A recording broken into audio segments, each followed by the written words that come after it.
साथियों नमस्कार। हमारे चैनल में आपका स्वागत है। मैं हूं रामचंद्र मौर्य। 36 साल हो गए मंडल आयोग को लागू हुए। 7 अगस्त 1990 को मंडल आयोग की अनुशंसाएं वीपी सिंह तत्कालीन प्रधानमंत्री ने लागू किया था तो पूरे देश में भूकंप आ गया था और सवर्ण शक्तियों ने जिस तरह से आरक्षण का विरोध किया था, समाज और राजनीति में बंटवारा हो गया और पिछड़ों के, दलितों के, आदिवासियों के पक्ष में अनेक पार्टियां उठ खड़ी हुई बनकर तैयार हो गई। समाजवादी पार्टी, राष्ट्रीय जनता दल जैसे तमाम पार्टियों का जन्म हुआ था 1990 में और उसके बाद मंडल आयोग की सिफारिशों का आज तक पुरजोर विरोध करती हैं सवर्ण शक्तियां। यूजीसी मामले को लेकर कितना सक्रिय हैं। इस समय पूरे देश में सवर्ण शक्तियों का आंदोलन चल रहा है कि यूजीसी एक्ट को निरस्त किया जाए। इससे कहीं ज़्यादा बढ़ करके 1990 में अगस्त में विरोध किया था और एक शख्स राजीव गोस्वामी ने आत्मदाह भी कर लिया था। लेकिन पिछड़ों के हक और अधिकार की जो मांगे की गई थी अभी वह अधूरी रह गई हैं। पिछड़ों का प्रश्न पीछा नहीं छोड़ेगा तब तक जब तक कि पिछड़ों की जनगणना नहीं की जाएगी और उन्हें उनका हक और अधिकार नहीं मिलेगा जनसंख्या के आधार पर। हम समझते हैं कि दलित और आदिवासियों को आरक्षण के आधार पर बहुत कुछ मिला है, उनका सशक्तिकरण हुआ है। ठीक उसी तरह से ओबीसी का भी सशक्तिकरण होना चाहिए, क्योंकि यह ओबीसी के छात्रों, बेरोजगारों का हक है, जन्मसिद्ध अधिकार है।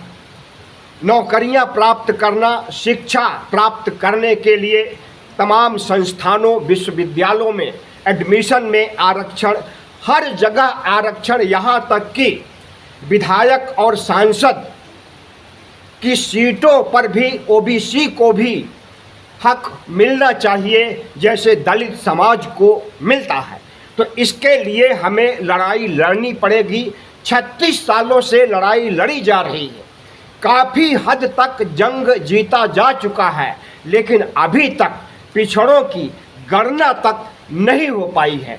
27% आरक्षण पिछड़ों के लिए लागू किया गया था। तो किस आधार पर 1931 में अंग्रेजों ने जब आखिरी बार जनगणना में शामिल किया था ओबीसी को, ओबीसी की जनगणना उस समय लगभग 54% थी, यानी आधे से अधिक जनसंख्या ओबीसी समाज की अंग्रेजों के ज़माने में थी। तो उसे 54 का आधा यानी 27% आरक्षण मंडल आयोग के तहत अनुशंसाओं के द्वारा लागू किया गया था, जिसे सवर्ण शक्तियों ने पुरजोर विरोध किया था तब भी और अब भी। लेकिन इनका विरोध अब काम नहीं आएगा। राहुल गांधी ने जिस तरह से ओबीसी जनगणना, जातीय जनगणना की लकीर बड़ी कर दिया है, उसे नरेंद्र मोदी ने मान लिया है और 2027 में ओबीसी जनगणना के लिए हामी भर लिया है। लेकिन क्या आरएसएस और सवर्ण जातियां ओबीसी जनगणना होने देंगी? और मान लीजिए ओबीसी जनगणना हो जाती है तो अगर ओबीसी की जनसंख्या इस देश में 60% या 60% से अधिक संख्या बल आता है तो क्या उतना आरक्षण दिया जाएगा? हम समझते हैं अगर बीजेपी सरकार रहेगी तो कतई नहीं आरक्षण दिया जाएगा। जो 27% दिया जा रहा है इस पर भी प्रश्न चिन्ह खड़ा कर दिया जाएगा। न सिर्फ नौकरियों में आरक्षण बल्कि शिक्षा के क्षेत्र में IIT, IIM, एम्स और तमाम प्रतियोगी परीक्षाओं, नीट आदि में और OBC, SC, ST सभी को सीटें मुहैया की जानी चाहिए पढ़ाई के लिए, क्योंकि जब पढ़ाई करेंगे, योग्यता होगी, तभी आरक्षण हासिल कर सकेंगे। RSS का मानना है कि OBC, SC, ST को जिस रूप में है उससे बदहाल स्थिति में ला दिया जाए। इसलिए RSS के इशारे पर प्रधानमंत्री नरेंद्र मोदी ने नए संस्थान, विद्यालय, विश्वविद्यालय बनाने के बजाय पिछले 12 वर्षों में 1 लाख से अधिक विद्यालयों की संख्या घटा दी गई। मतलब जो विद्यालय पहले से थे उनमें ताला लगा दिया गया। गंवार रहेगा इंडिया, अशिक्षित रहेगा इंडिया, तो नौकरी की मांग नहीं करेगा इंडिया। इसी आधार पर नरेंद्र मोदी ने अगर विद्यालयों को बंद किया है तो इसे OBC, SC, ST के लोग अच्छी तरह से देख और समझ रहे हैं।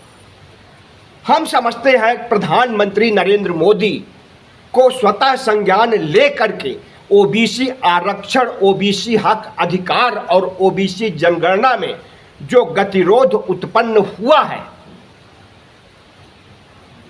उस पर कार्रवाई करनी चाहिए, क्योंकि नरेंद्र मोदी खुद OBC हैं और OBC कह करके वोट हासिल करते हैं और OBC के लोग उन्हें वोट देते भी हैं।